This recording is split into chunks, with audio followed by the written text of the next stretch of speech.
So, good morning, good afternoon, good evening, good night, whenever you're listening to this. This is Matthew Bailey alongside my critical partner in crime, Ricardo Medina, Hello. and the one and only Tracy Hutchins. Happy Sunday, everybody. Happy Sunday. Or whatever Happy day you're Sunday, listening. or whatever day you listen to this, right? Even if it's a Saturday, right? I don't care. Even if it's us.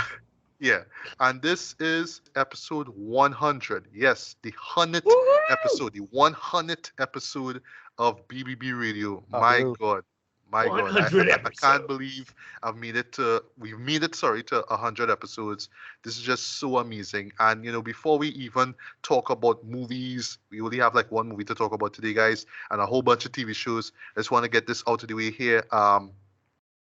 Just the mere fact that I was able to reach this milestone in roughly 2 years is just amazing to me. And my mind just keeps going back to, the rebranding, that I did back in 2021, which was around the time when my mom passed away, right? Where I just took the BSB to Mealy podcast that, Ricardo and I have been doing for years and just gave it a new title, right? New theme song, new vibe, all that stuff, right? But the energy was still there, and I was just able to just collaborate with the likes of, Tracy and, CC, Summer, Alice, Julian, and even branch out even further and, do stuff like BBB Radio interviews where, I talk to, musical artists and whatnot who have done work for over the past few years through Fiverr. It was just how I was able to just expand on what I had done from the past decade, right? Through this podcast here. And I don't want to spend, all this time tooting my own horn and whatnot too, but this podcast, continues to just help me through. And I don't want to sound really hokey or cheesy about it, but I would say it's pretty therapeutic for me, man, because yeah, you know what I mean? I'm just passionate about film. I'm passionate about music, right? And it's always great to meet like-minded people who are into the same stuff that I'm into, right? And it's not like we're just acting like we're holier than thou, right? It's just that we are passionate about these things and we love to talk and discuss these things, like case in point with you, Tracy. We have yet to meet each other in the flesh, you know what I mean? And I just Hey, love for real, talking to though. you, Good God. about movies and TV shows, right? Yes. It's like that. That's how this show Yes. has really, really impacted me, man, Of course. and I don't want to, make promises that I can't keep, right? So yes, I don't know what the future holds as far as this podcast goes, but yeah, I mean for the 99 episodes that I've done, and of course this one here, yeah, I mean to those who are listening, to those who participated in a collab or episode or two, I mean, just thank you so much for just giving me that time, I mean, just coming through to just help me out with this, just to you know um just to talk about stuff that I'm really passionate about, right? And we're just learning from each other and whatnot, man. I mean, just thank you all so much, right? Whether you're a listener, whether you're a participant, whatever it is, thank you so much. Ricardo, I mean, you've been rocking with me for years now, you know what I mean? Yeah, man. And yeah, man, Yeah, I mean, thank as you they so say, much, man. you keep it a buck so you can keep it a buck, right? Yeah. Exactly, exactly. I mean, like right after when my mom passed away, I wasn't even sure what I was gonna do with this, man. I just sort of sat down, focused, and realized, look, this is what my mom would have wanted me to do. She would have wanted me to just pursue my passion and whatnot, right? Yeah. Whether it's small scale like this, because it doesn't have to be big. Like I don't need to be a filmmaker or a musician or whatnot, but at least the passion that I have in both fields, I really want to hold on to those things, man. And yeah, I mean, thanks to this podcast, and also thanks, of course, Ricardo and to everybody else who showed up as well, and of course to those who listened to it. Yeah, that is what keeps me going, man. So yeah, I mean, thank you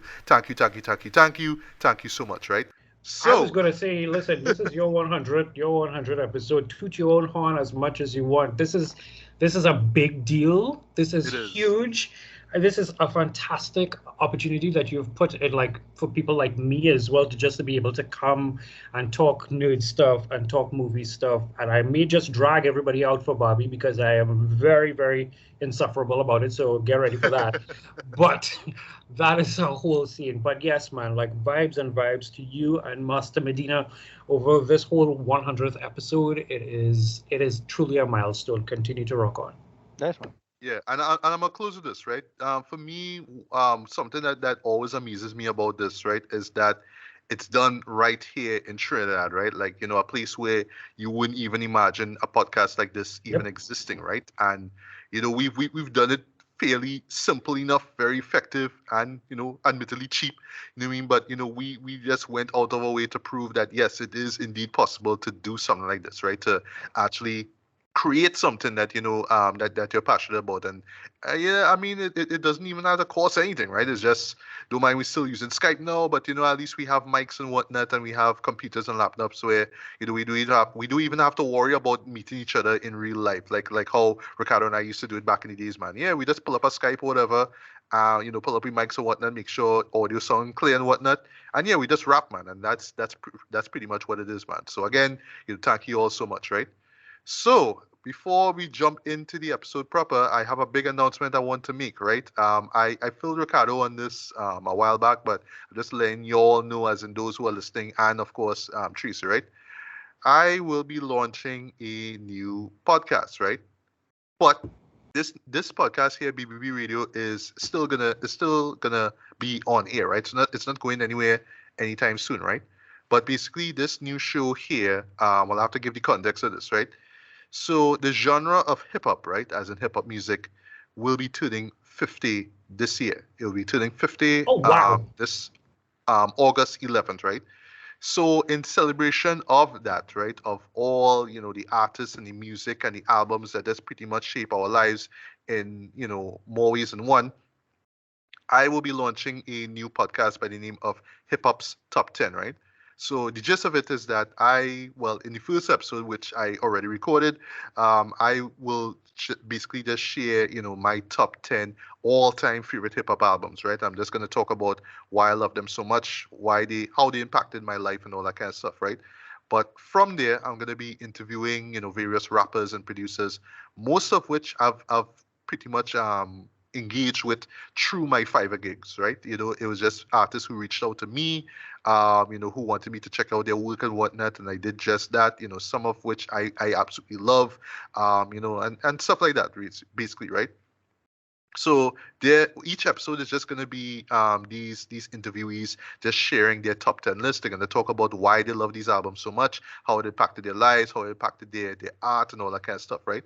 And I think I'm gonna branch things out just a little bit more, because initially I just wanted it to be rappers and producers, but I think I'll just reach out to like just casual music fans, man. You know what I mean? And just find out what their favorite, their top 10 favorite hip hop albums are. So Ricardo, Tracy, Right.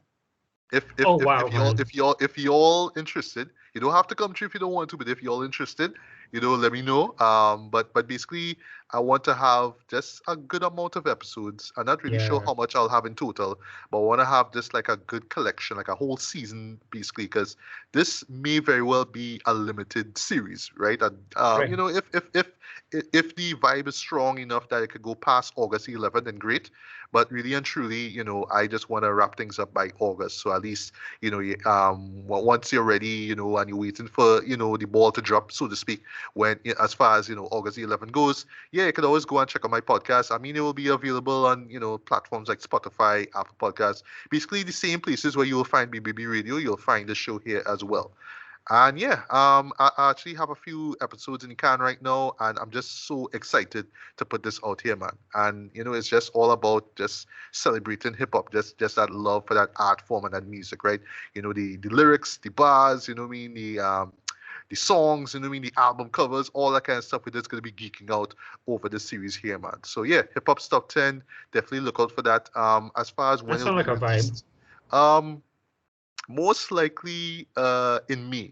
I'm not sure when exactly. Maybe in the middle of May, perhaps. It'll be out. I want them to like just go out like most likely on a weekly basis, basically.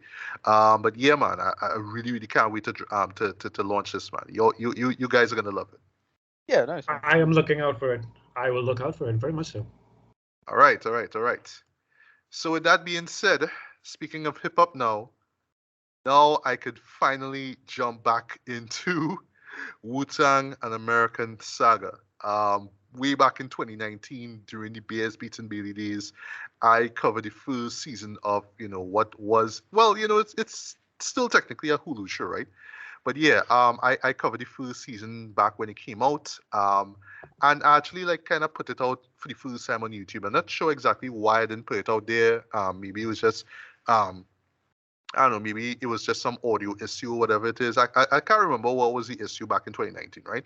But it's out right now if you want to hear my thoughts on season one, right? But yeah, I will be talking about the third and final season of this show here. So if you all know me, I am a huge fan of the Wu-Tang Clan, and that in itself should be an indication of what to expect with the hip hop podcast. But that's another story for another day, right?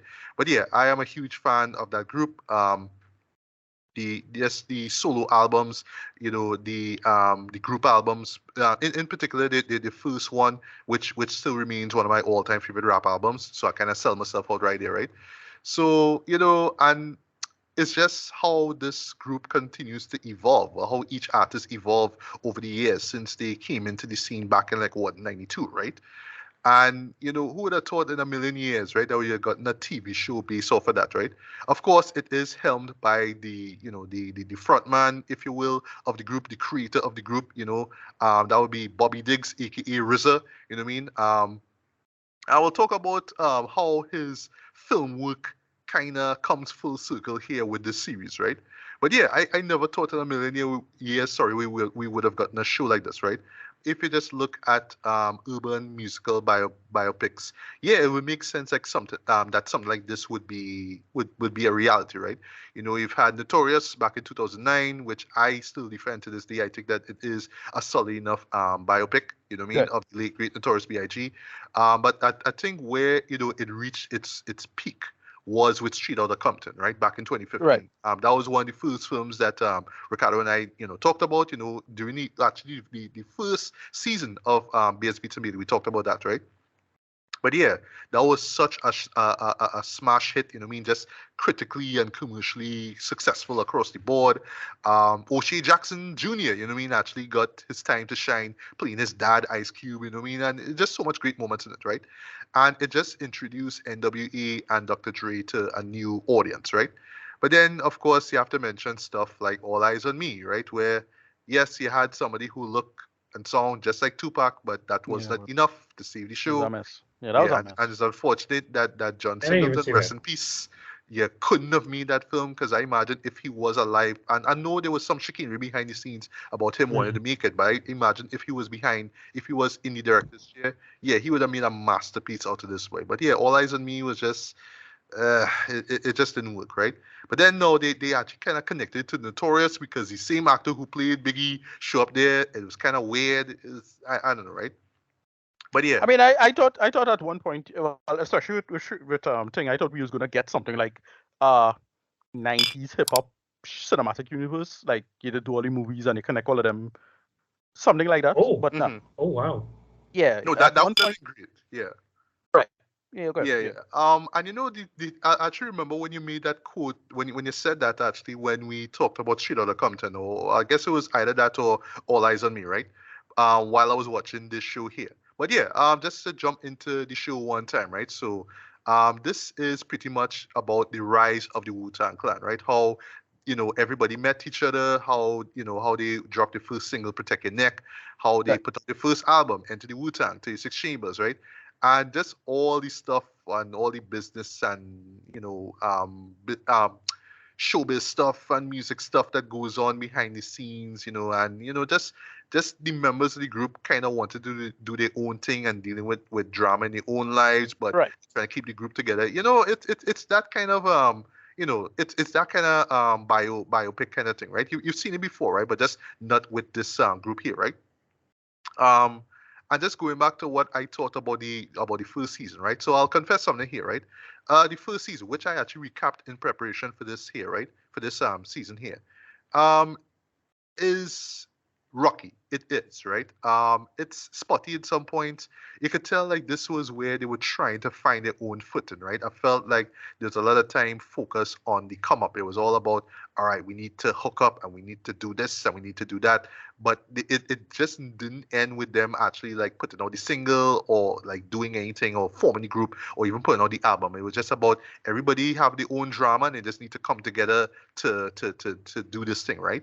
So luckily in the second season, right, they actually did just that, right? It starts off a little rocky, but from the moment everybody just more or less come together and they do the Protect Your Neck song, that's when the show really picked up for me, right? And that's where everything was in full swing.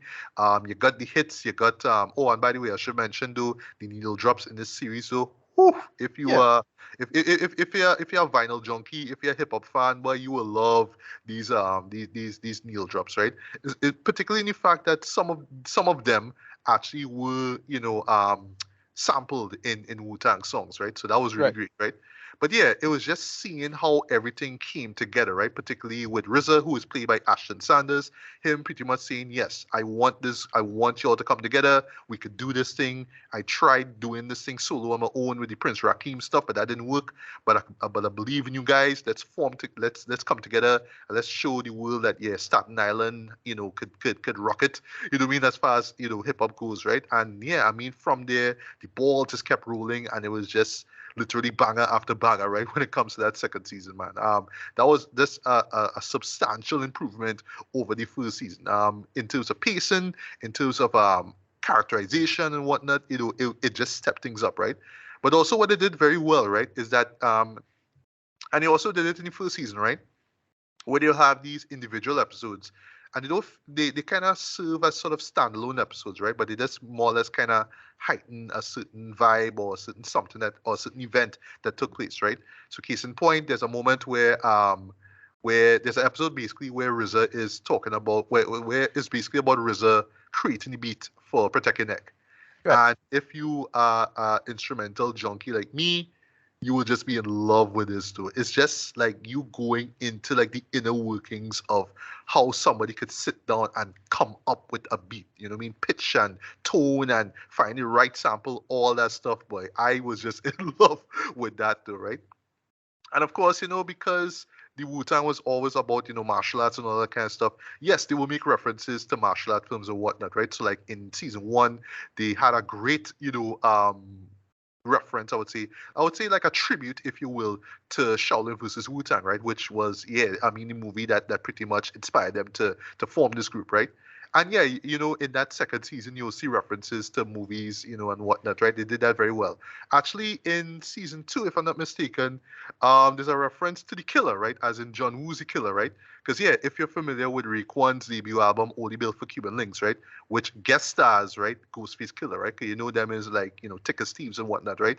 Yeah, they actually reference the climax of the movie where you saw Chow Yun Fat and Danny Lee basically roll up in a church and just set up bust shots at, all the bad guys and all that kind of stuff. And they did that like very, very well, Um, I could tell, you could just see this is RZA true and true. Even though he doesn't direct a majority of the episode, you could tell this is just RZA just geeking out, like, yes, these are the shows that I fuck with, right? And that Right. kind of stuff, right?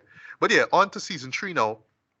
What it's about in a nutshell is just pretty much where season two was, where, yeah, you know what I mean? If you're familiar with Wu-Tang, RZA pretty much had this 5-year plan. It was just like, all right, guys, roll with me for 5 years. After this, we're gonna put out the album together.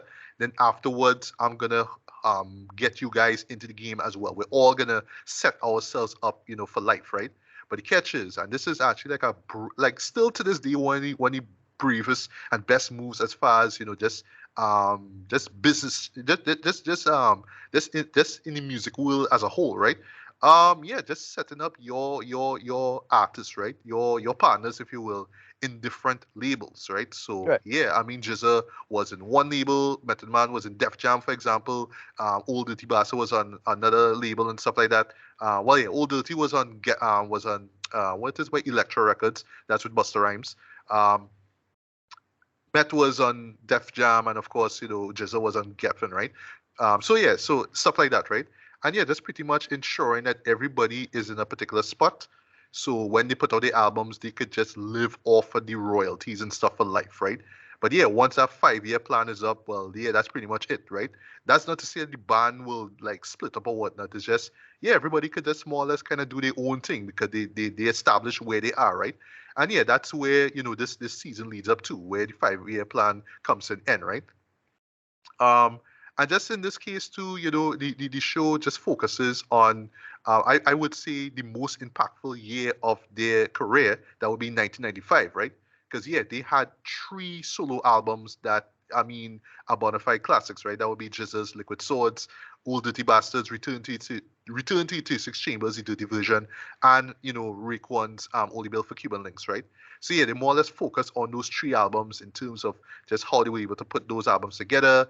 And while all this is going on, they're focusing on the business side of things. So you had RZA's brother Divine, just dealing with all the business chicanery and all that kind of stuff, trying to organize deals. And even when the group is successful, he trying to make sure that he trying to maintain everything. And it's just all that stuff. It just really goes really in depth, right?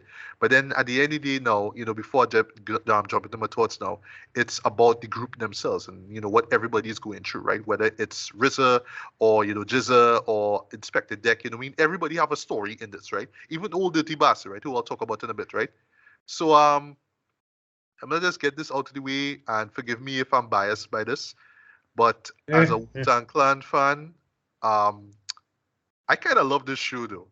I was like honestly shocked though, because yeah, even rewatching the first season, like I see the potential, boy, but I don't think they reach it as yet though. And I remember even in my last in my review of that season, I was like, I hope they get a second season, right? Because I think at the time they marketed it as a mini series, right? But luckily we got a second and a third season, right? But again, as I said, with the second season, everything just picked up, boy. Everything was just clicking, everything was just firing in all cylinders, man, right? And like the Owl House, which you mentioned last time, Ricardo. Yeah, this is one of those, gone too soon kind of shows, boy. This is one of those shows where it kind of like, if it just had one more season, boy, you know what I mean? It really could have cemented itself as, one of the great TV shows, man. But they did what they had to do in 3 seasons, and I would honestly say they did the damn thing in this, man. And yeah, just seeing it right off the bat though, yeah, I loved this second season. This third and final season, man. This was excellent across the board, right?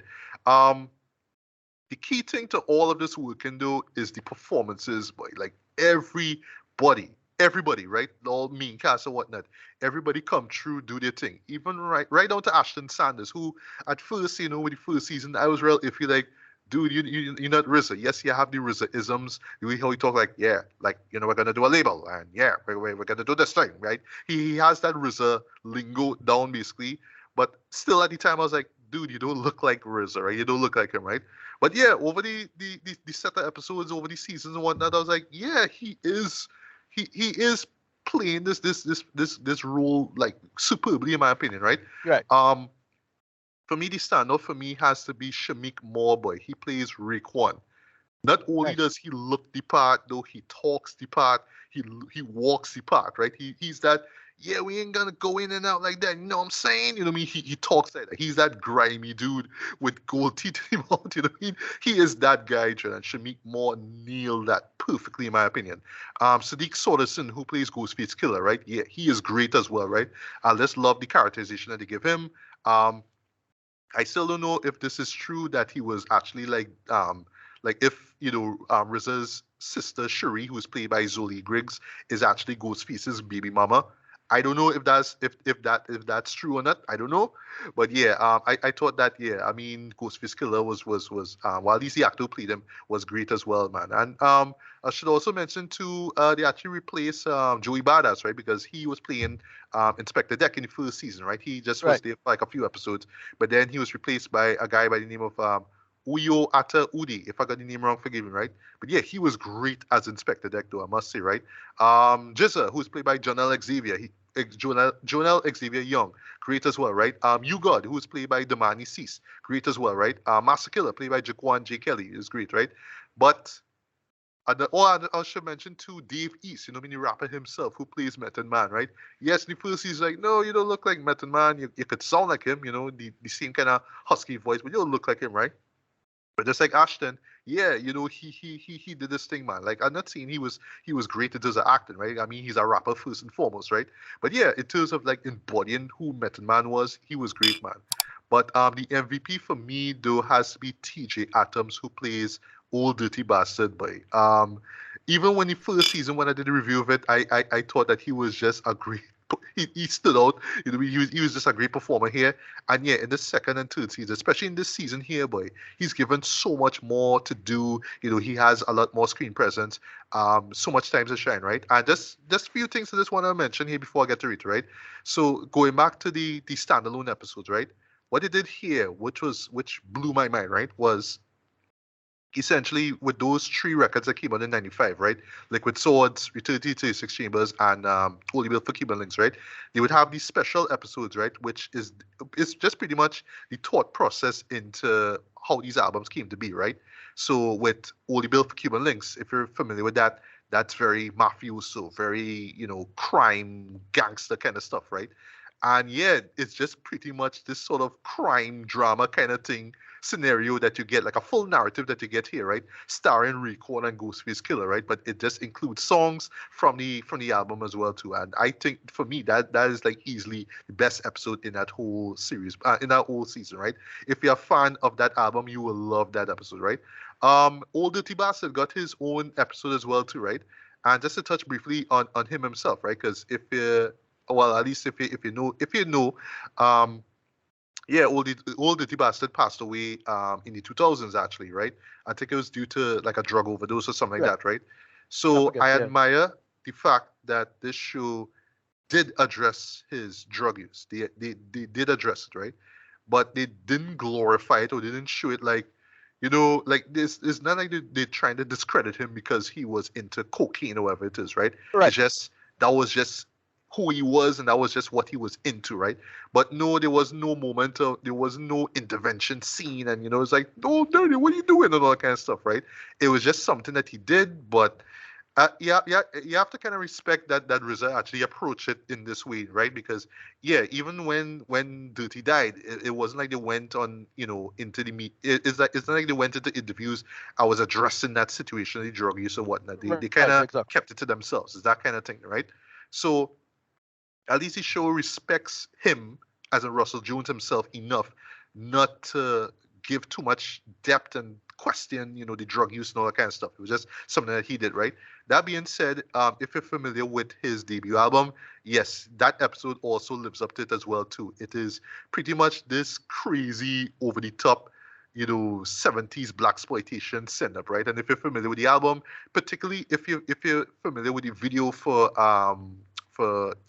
what's the name of the song by Shimmy Shimmy? Yeah. Then you will pick up on the 70s vibe of it as well too. And then of course, Old Dirty Bastard just being this guy, right? This singing, rapping, kind of half drunk kind of way. Yeah, I think that this episode really embodies that, right? But what was really interesting though for me, right? Don't worry, we're gonna wrap up with a few, right? Is the one for Jizza, right? Which is Liquid Swords. Still to this day, many a Wu-Tang fan will call that the best solo album to come out of the Wu-Tang Clan. I Right. wholeheartedly agree, right? Because it was just so dark and cerebral though. And what I love about it for me now is that it just always felt like Jizza was a samurai, right? And it's so funny bringing that up because yes, it does include samples from Shogun Assassin, right? And it was just about him kind of just observing this dark world, right? Of Staten Island, right? And him just addressing it in song. So what they do here, right? It's this completely fabricated story, right? But it's and I should mention it's also written and directed by the RZA, right? It's this post-apocalyptic Afro-futurist story. Ricardo, if you get the chance, I want you to see this episode for yourself, and I want to hear your opinion on it, right? Right. No problem. It's not perfect, but in terms of the concept, it works, right? Just my one letdown with it, without spoiling anything, is that I thought Jizza would have been like literally rocking a sword because liquid swords, but no, the sword, if you're familiar with Wu-Tang, is the tongue, right? So literally, there are moments where he's rapping and he's rapping songs from the album. Yeah, it's like his voice and is booming, right? So yeah, literally he's fighting people, but he's using his mouth. He's rapping and fighting literally with his mouth. It's weird, but on paper it works, right? And it's just such a That's a little weird that's a little concept. bit like the short film they wanted to do though. Oh Yeah. yeah, exactly. I wanted to do a sort of a samurai rap kind of thing way back when, right? Yeah. Yeah, but like concept wise, it's really intriguing, and just the execution. I wish it stuck the landing even more, right? Right. And just to touch just briefly on RZA himself, right, behind the scenes of with this, right? You could tell, right, that this with this whole show in general, how near and dear to his heart this is, right? Because yeah, I mean, it's about how he formed his group, right? And just the respect that he gives to his brothers, well, in quotes, throughout this series is admirable, right? But I would admit, There are a few self-indulgent moments, like in that same Jizza episode as well too, right? Where you could see like I love kung fu flicks and I love this and I love that and I just see it creeping out because I'm RZA, right? You could Right. see those things coming out, right? And at times you could kind of feel like, all right, you just need somebody to sit down with you and just make sure everything, like you have an idea and it's a cool idea, but you just need to find a way to articulate it so you're not gonna alienate people who never saw, who never watch a Wu-Tang video, who never listen to the albums or whatnot, right?